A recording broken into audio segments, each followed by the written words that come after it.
But we begin first in Vatican City, where, of course, it is where the Cardinals are getting ready to vote for a new pope to lead the world's 1.4 billion Catholics. In about a half an hour, 133 Cardinals will gather at the Sistine Chapel to start the conclave. The 800-year-old tradition could take hours, days, or perhaps even weeks before there is a successor to the late Pope Francis. Now, the papal candidate needs 2/3 majority vote. That we can expect that one vote will happen at some point this afternoon, but then beginning tomorrow, 4 ballots can be cast per day until a pope is chosen. The votes are burned after each ballot, and of course, by now, you all know, black smoke means there is no consensus. They are still debating, and of course, white smoke, if we see it, means that a new pope has been elected. Now, let's check out some polling here. CBS polling found that 76% of U.S. Catholics approved of the direction in which Pope Francis led the church, and a majority of those polled think that the next pope should continue Francis's teaching. The Cardinals took part in a final pre-conclave mass this morning at St. Peter's Basilica to pray ahead of the secretive vote. The procession to the Sistine Chapel will begin shortly.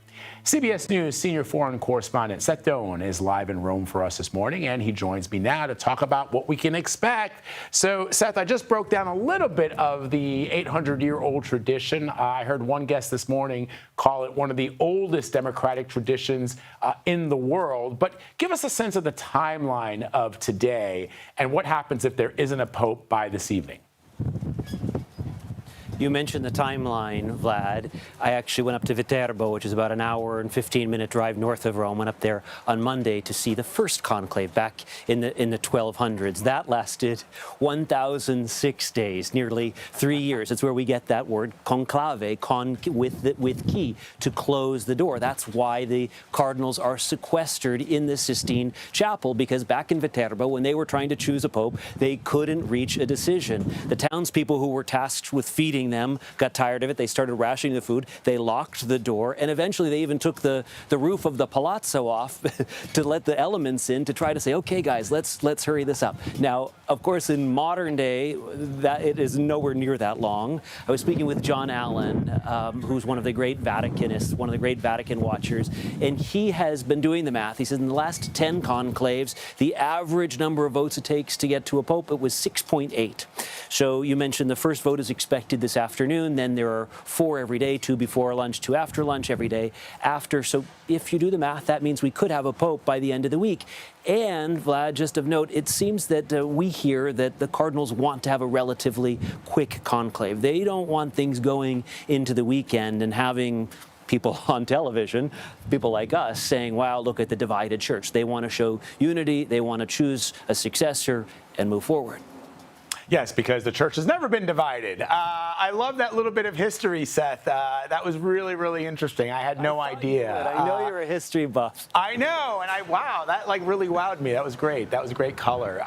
So let's talk about the number of cardinals that are involved this year. It's kind of significant, and you've been busy, but Stephen Colbert had a funny joke earlier this morning when you can't vote if you're above 80, and there are a number of cardinals who are over the age of 80. So Stephen joked that they would be using fake IDs to prove that they're only 79 years old.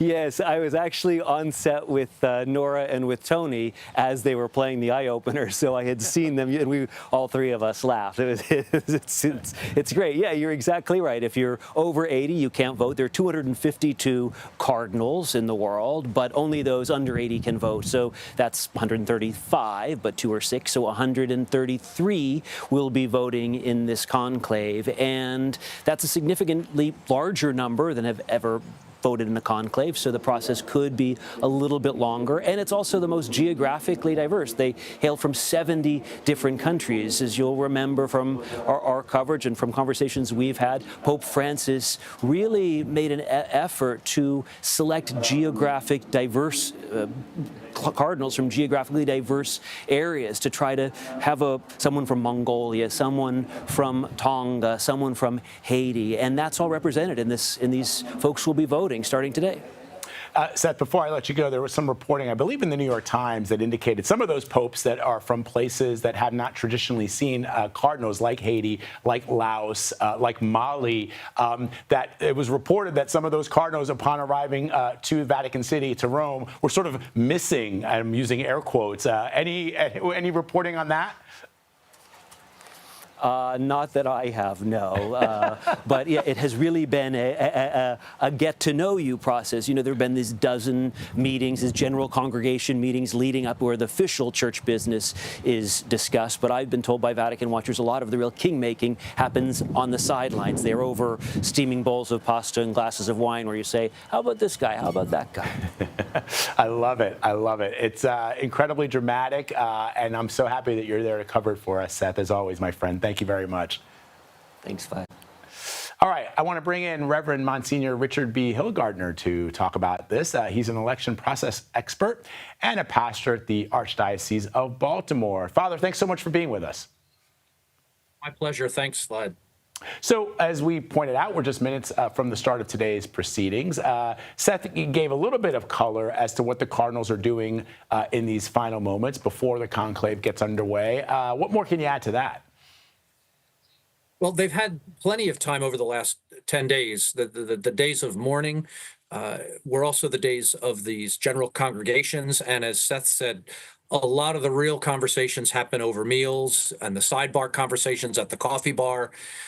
And probably now is their final time. They were having lunch before their gathering this afternoon, Rome time, to begin the procession. They'll begin with prayer and then the procession into the Sistine Chapel. And then once they get into the Sistine Chapel, there is no conversation. It's a highly ritualized process of voting, and it's all rooted in prayer and a lot of silence as they sit and look up at the Michelangelo Last Judgment and really ponder the weight of the decisions that they're making. So, Father, one of the things that I think people are interested in as they watch this grand spectacle take place in Vatican City is the kind of politicking that goes on behind the scenes before they enter the Sistine Chapel. And on one hand, these are ordained men of God, but on the other, they're men, and meaning they're human beings. And some have passions and inspiration and drive. So I wonder if there is a cardinal who has a number of perhaps other cardinals that see them as a potential successor to the Pope. Are they lobbying? Are they sort of sitting back and saying, no, not me, it should be Luigi? Or just explain a little bit of that drama that goes on behind the scenes. Because as you are aware, a lot of people have seen this movie Conclave. And now, just because life sometimes imitates art and the other way around, people imagine that it's like the movie. And I know that it's not. So that's why I'm trying to get a little bit of that inside color from you. I think in real life, most of them probably are praying that this would not fall to them. And so I think most of them, especially the ones who everybody talks about as papabile, a lot of them are in their mid-70s already and probably looking at retirement, not taking on the largest job, the largest obligation of their life and their vocation. So I suspect that most of them are praying that this does not come to them. And I doubt we see the kind of campaigning that we might imagine in other circles. Fascinating. Let me share with you, Father, some recent CBS News polling that shows that more than a quarter of U.S. Catholics have little to no confidence that these cardinals will select a pope who's in touch with the needs of Catholics today. Francis remains uniquely popular amongst Catholics, not just in the United States, but around the world. But what are you expecting as far as the ideology that could appeal to these cardinals and thus to the 1 billion Catholics here on earth? Well, I think some of what they want to make sure happens is that there is some degree of continuity, so that it's not a matter of rupture, that there be some kind of collective whiplash. If they make too radical a change, too radical a decision, could the church survive? And you were talking about unity. earlier, and I think that that's something that's certainly on the minds of the cardinals. I think from an American perspective, we have to recognize that American Catholics make only about 3% of the global Catholic population. So when we think of American Catholic opinion, it might not be that we have the dominant or most broad experience of the faith in the other parts of the world have much stronger Catholic populations, and the Cardinals may have their eye on that as we look at how diverse the College of Cardinals is today. There may be more of that global perspective that we've not had in history, where the European and American blocs controlled a lot. That's an interesting perspective, Father, given that you're right. We perhaps, as American Catholics, see the world through our own eyes and experiences, whereas, as you point out, the rest of the world has typically leaned more conservative when it comes to the teachings of the Church. And so it'll be interesting to see how the Cardinals consider that as they make their choice. Reverend Monsignor Richard B. Hilgartner, thank you so much for joining us. We'll be speaking with you, I'm sure, throughout the course of the next couple of hours.